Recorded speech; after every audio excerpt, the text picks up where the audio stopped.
கொஞ்சம் படைப்பை கவனித்து பாருங்கள். ஒரு மனிதன் படைப்பை உற்று நோக்கினதற்கு பின்னதாக தேவன் இல்லை என்று சொல்லவே முடியாது.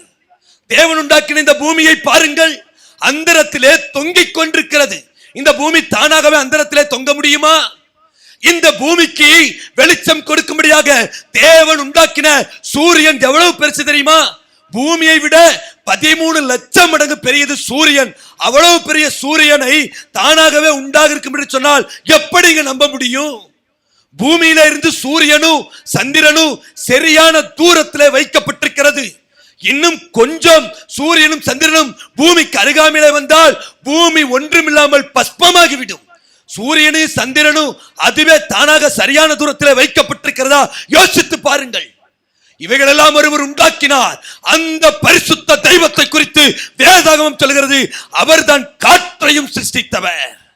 நாம் சுவாசிக்கிறோம் அல்லவா காற்று, அதையும் அவர்தான் உண்டாக்கினார். தேவன் மாத்திரம் தான் உண்டாக்கின அந்த காற்றை 2 நிமிடம் வாபஸ் வாங்கிவிட்டால் போதும், உலகத்தில் இருக்கிற அத்தனை மனிதனும் செத்து மடிய வேண்டியதுதான். இந்த மனிதனோ இதை புரிந்து கொள்ளாமல் தேவன் உண்டாக்கின காற்றை சுவாசித்துக் கொண்டு தேவன் சிருஷ்டித்த பூமியில நின்று கொண்டு தேவன் இல்லை என்று சொல்லுகிறான்.